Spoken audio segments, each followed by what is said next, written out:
Σε αυτό το στιγμιότυπο, φίλοι μου, βλέπουμε δύο strike σε ένα κοπάδι από σκαθάρια. Εδώ βλέπουμε το ένα ψάρι που ανεβαίνει, εδώ είναι που κατεβαίνει η επόμενη αρματοσιά και εδώ που υπάρχει άλλο ένα strike που ανεβαίνει το επόμενο σκαθάρι. Τα σκαθάρια, το κοπάδι με τα σκαθάρια είναι αυτό εδώ,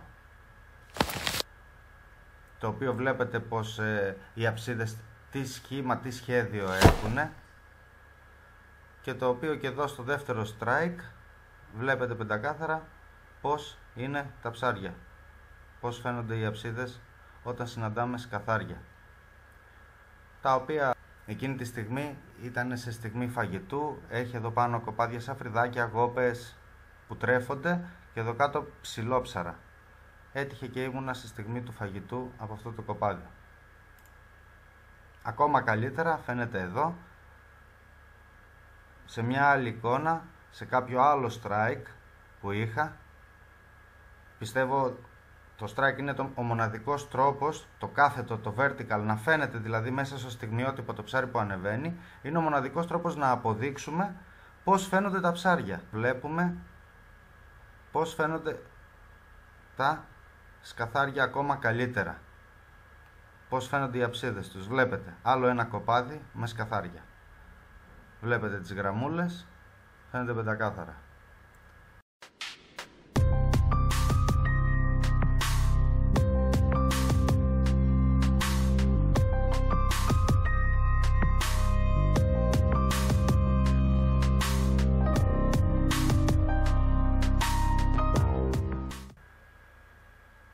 Σε αυτό το στιγμιότυπο βλέπουμε ένα κοπάδι με στήρες. Μόλις εντοπίζω το κοπάδι, ρίχνω την αρματοσιά μου όπου και έχω ένα strike, ένα κάρφωμα.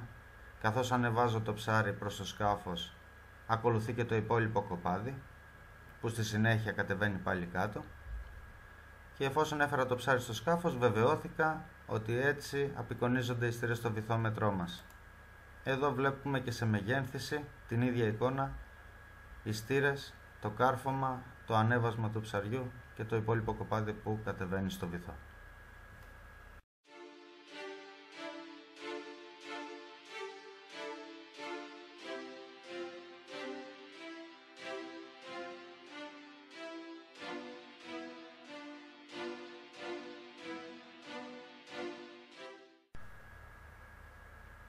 Σε αυτή την εικόνα βλέπουμε ένα ροφό. Εδώ, παιδιά, είχα κυματισμό, είχα έντονο κυματισμό. Ήταν μια μέρα δύσκολη στο ψάρεμα. Φαίνεται από τις γραμμές που γίνεται στην αψίδα και γενικότερα στην εικόνα, από τις μύτες που βλέπετε στο βυθό. Εδώ καθώς προχωρούσα έβλεπα ψηλό, συμπυκνωμένο ψηλό. Ξαφνικά είδα συμπυκνωμένο ψηλό εδώ πάνω. Εκείνη τη στιγμή κατάλαβα ότι κάτι πρέπει να υπάρχει από κάτω, να υπάρχει κυνηγός, και πραγματικά μετά από λίγο φάνηκε η πρώτη αψίδα. Βλέπετε εδώ μια ευθεία γραμμή. Πίστεψα ότι ήταν σφυρίδα, δεν ήξερα τι ψάρι είναι, ήμουνα σίγουρος ότι είναι μαύρο. Έριξα το δόλωμά μου, δεν φαίνεται δόλωμα να κατεβαίνει επειδή με ξέσυρε ο καιρός. Υπήρχε πάρα πολύ κύμα και πάρα πολύ αέρας, οπότε έριξα το δόλωμά μου και η βάρκα απομακρύνθηκε από εκεί που προσπαθούσα να μείνω vertical. Φαίνεται εδώ σε αυτό το σημείο που έκανα όπισθεν, και εδώ με το όπισθεν που έκανα κόπηκε και λίγο η εικόνα, γιατί η προπέλα έριξε τα νερά της επάνω στο μάτι. Και μετά από λίγο είχα ένα strike, το οποίο και ήταν ροφός, ο οποίος και συγκεκριμένος ήταν πολύ μεγάλος.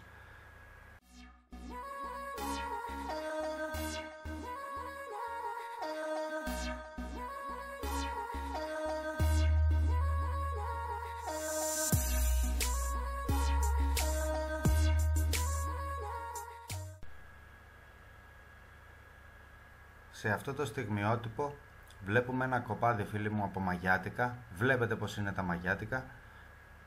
Αψίδες χοντρές, πράσινες, οι οποίες εδώ είναι μεγάλα ψάρια από 8-10 κιλά και πάνω. Είχα την τύχη να με βρει ένα τοπίο και δυστυχώς έχασα, δεν μπορούσα να το κρατήσω, δεν κρατιόταν το ψάρι. Μου έμεινε το στιγμιότυπο μόνο. Κάπως έτσι εμφανίζουν τα μαγιάτικα στο βυθόμετρό μας. Εδώ πάλι ένα κοπάδι μαγιάτικα. Βλέπετε, μόλις τα είδα έριξα την αρματοσά μου, γι' αυτό και υπάρχει μια κινητικότητα προς τα κάτω σε όλα. Υπήρχε strike εδώ, το έφερα το ψάρι. Κάπως έτσι λοιπόν εδώ βλέπουμε και πώς φαίνονται τα μαγιάτικα στο βυθόμετρό μας.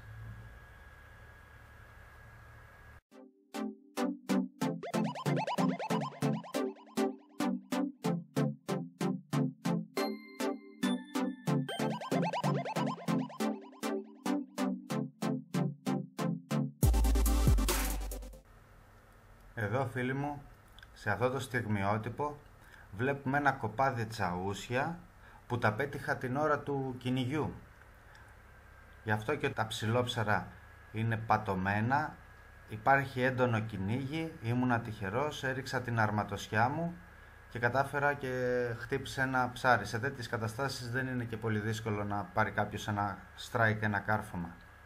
Εδώ φαίνεται και το ψάρι που ανεβαίνει. Οπότε εδώ βλέπουμε ένα κοπάδι με τσαούσια το οποίο τρώει.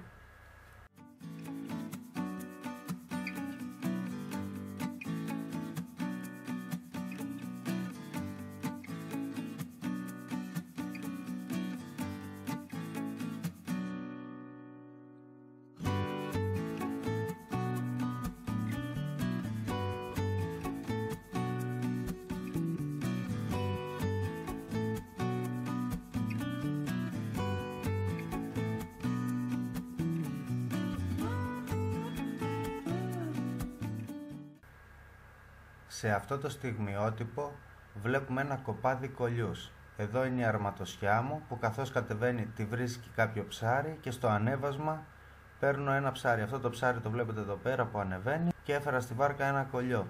Οπότε είναι ένα κοπάδι από κολλιούς, έτσι απεικονίζεται στο βυθόμετρό μας. Εδώ βλέπουμε καθώς ρίχνω την αρματοσιά ένα κοπάδι από σαφρίδια. Και εδώ που ανεβάζω, που φαίνεται που ανεβαίνει, τα σαφρίδια είναι περίπου 200-300 γραμμάρια, 150, τέτοια μεγέθη. Εδώ βλέπουμε σκαρμούς, μικρούς σκαρμούς, 200-300 γραμμάρια, εδώ πέρα είναι οι γραμμές αυτές. Βλέπετε που κατεβαίνει η αρματοσά και που ανεβαίνει και έχει και ένα ψάρι πάνω της, το οποίο είναι αυτό εδώ. Και εδώ βλέπουμε μια εικόνα που τα έχει όλα μέσα, καλαμάρια, κοπάδι από τσέρουλες, κολλιούς, τα πάντα. Η αρματοσιά μου της καλαμαριέρας στο βαρύδι καθώς πηγαίνει και προχωράει. Και εδώ βλέπουμε κοπάδι με σαρδέλες, τσέρουλες και γενικά μικρόψαρα. Πεντακάθαρα. Ξεχωρίζει το ένα μετ' άλλο τα ψαράκια, μικρά ψαράκια, 50-100 γραμμάρια.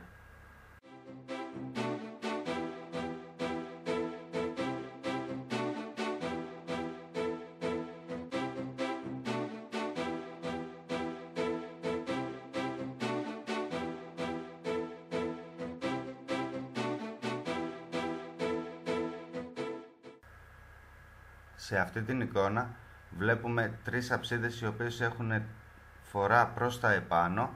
Μόλις τη συνάντησα έριξα την αρματοσιά μου, ήξερα ότι πρόκειται για κυνηγιάρικα και γρήγορα ψάρια, γιατί στο παρελθόν βλέποντας τέτοιες αψίδες είχα βγάλει ένα μαγιάτικο.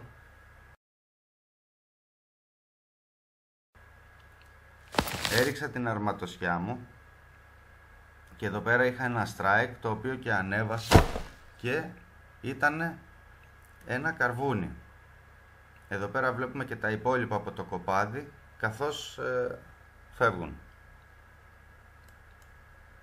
Και εδώ βλέπουμε δίχτυα, τα οποία αυτά τα δίχτυα έτσι για την ιστορία, όπως τα βλέπετε πως φαίνονται στο βυθόμετρο, για την ιστορία τώρα, αυτά τα δίχτυα είναι μπαρμπουνέρα, λέγονται απλαδιά και το κάθε φύλλο είναι 60 μάτια, δηλαδή από το βυθό έχει ύψος 1,5 μέτρο.